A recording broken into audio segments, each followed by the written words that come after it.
يا أيها الذين آمنوا ادخلوا في السلم كافة ولا تتبعوا خطوات الشيطان إنه لكم عدو مبين.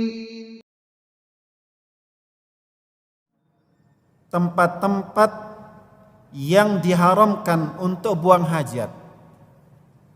Ada tempat-tempat yang kita diharamkan untuk buang hajat pada tempat tersebut. Dan ini bagian diantara adab-adab buang hajat. Beliau mengatakan, wala yahillu lahu an yaqdiya hajatahu fi tariqin aw mahalli julusin nasi aw tahtal asjaril musmirati aw fi mahallin yu'dhi bihin nasa. Dan tidak halal. Kalau dikatakan tidak halal berarti hukumnya haram. Tidak halal untuk buang hajat ya fi tariqin, di jalan, aw fi mahalli julusin nas, atau di tempat duduk orang, aw tahtal asjaril musmirah, atau di bawah pohon-pohon yang berbuah, au fi mahallin yu'dzi bihin nas, atau di tempat yang akan mengganggu orang lain. Maka tempat-tempat yang kita dilarang untuk buang hajat, di antaranya yang pertama adalah buang hajat di jalan yang dilalui oleh orang. Ya. Jadi di jalan yang jalan itu dipakai oleh orang. Maka ini tidak diperbolehkan karena akan mengganggu orang yang lalu lalang. Begitu juga di tempat berteduh orang, entah itu berupa bangunan ataupun berupa pohon yang biasanya digunakan oleh orang yang melakukan perjalanan untuk singgah, atau tempat orang-orang duduk-duduk, tempat mereka nongkrong bercerita. Maka di tempat-tempat seperti ini dilarang untuk buang hajat. Rasulullah SAW beliau mengatakan, ittaqul la'anain, ittaqu al-la'anain, takutlah kalian dari dua hal yang mendatangkan laknat. Qalu wa mal la'anan ya Rasulullah. Para sahabat bertanya, wahai Rasulullah, apa dua hal yang mendatangkan laknat itu? Beliau mengatakan, alladzi yatakhalla fi tariqin nasi au fi dhillihim, yaitu orang yang buang hajat di jalan tempat lalu lalang orang atau di tempat berteduh mereka. Maka sabda Nabi SAW yang menyebutkan fi tariqin nas, di jalan tempat lalu lalang orang, menunjukkan bahwasanya jalan yang kita diharamkan untuk buang hajat di sana adalah jalan yang dipakai, jalan yang dilalui orang.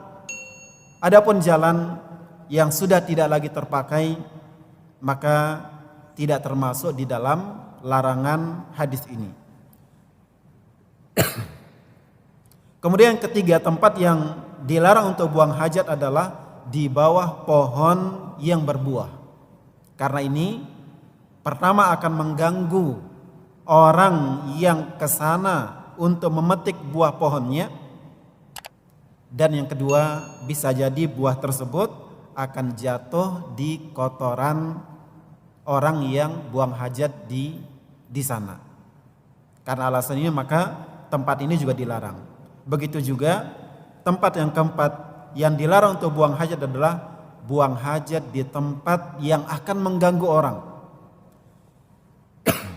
Baik mengganggu dengan kotorannya ataupun mengganggu dengan baunya. Maka ini ya dilarang. Sehingga buang hajat di tempat kerumunan orang yang akan mengganggu orang lain karena aromanya dicium oleh orang lain, bisa tercium oleh orang lain dan mengganggu mereka, ini juga hukumnya dilarang. Karena masuk di dalam ancaman Allah Subhanahu wa taala dalam Al-Qur'an, walladzina yu'dzunal mu'minina wal mu'minati bighairi maktasabu faqad ihtamalu buhtanan wa isman mubina.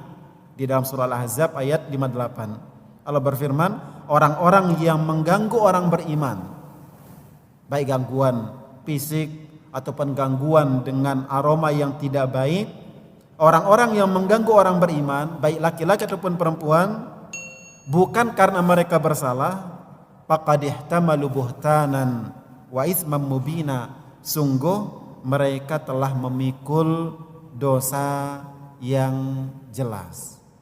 Ya. Kemudian para akhwat yang dimuliakan oleh Allah SWT, di antara adab buang hajat adalah wala yastaqbilul qiblata aw yastadbiruha hala qada'il hajah. Tidak menghadap kiblat ataupun membelakanginya ketika buang hajat. Di antara adab buang hajat adalah tidak menghadap kiblat dan tidak membelakanginya. Dalam masalah ini terdapat beberapa pendapat para ulama. Sebagian ulama mengatakan bahwa larangan buang hajat menghadap ataupun membelakangi kiblat ini berlaku umum, baik di tempat terbuka ataupun di dalam ruangan tertutup. Dan zahir dari teks hadis ini atau ucapan Syekh Abdurrahman bin Nasir Sa'di, beliau memilih pendapat ini, bahwa larangan menghadap kiblat ataupun membelakangi kiblat ketika buang hajat ini berlaku umum, baik di tempat terbuka ataupun di tempat yang tertutup. Ya. Liqaulihi sallallahu alaihi wasallam, berdasarkan sabda Nabi sallallahu alaihi wasallam, idza ataitumul ghaita, apabila kalian datang ke tempat buang hajat, fala tastaqbilul qiblata bighaitin wala baulin, maka janganlah kalian menghadap kiblat ketika buang air besar dan juga buang air kecil, wala tastadbiruha, dan jangan pula kalian membelakanginya, walakin syarriqu au gharribu, tetapi menghadaplah ke timur atau menghadaplah ke barat. Nabi kita SAW mengatakan syarriqu au gharribu, menghadaplah ke timur, menghadaplah ke barat atau menghadaplah ke barat, karena beliau mengucapkannya sementara beliau berada di Madinah, dan Madinah posisinya dari Ka'bah ada di arah utara. Madinah ada di utara Makkah, sehingga kalau orang menghadap kiblat, maka orang-orang Madinah akan menghadap ke selatan. Dan ketika mereka menghadap ke utara, berarti mereka membelakangi kiblat. Nah, Nabi melarang janganlah kalian menghadap kiblat atau membelakanginya ketika buang air besar ataupun buang air kecil. Solusinya, silahkan kalian menghadap ke timur atau menghadap ke barat. Ya. Adapun kita yang kiblat ada di arah barat, berarti solusinya adalah menghadap ke utara atau menghadap ke selatan. Hadis ini ikhwani, akhwati rahimakumullah, melarang untuk menghadap kiblat dan membelakangi kiblat ketika buang hajat. Dan hadis ini juga membantah orang yang mengatakan bahwa dilarang buang hajat menghadap matahari atau membelakangi matahari, karena Nabi mengatakan walakin syarriqu au gharribu, tetapi hadaplah ke timur, berarti akan menghadap ke matahari. Ya, kalau posisi kita ada di arah utara atau selatan Ka'bah. Muttafaqun alaih, hadis ini diriwayatkan oleh Imam Bukhari dan Muslim. Abu Ayyub Al-Ansari, perawi hadis ini, dia mengatakan faqadimna Syama, lalu kami pergi ke Syam, fawajadna marahidha buniyat qibal al-qiblah, dan ternyata di Syam, kata beliau, kata Abu Ayyub Al-Ansari, kami menemukan tempat-tempat buang hajat, kami menemukan toilet-toilet dibangun menghadap ke arah kiblat.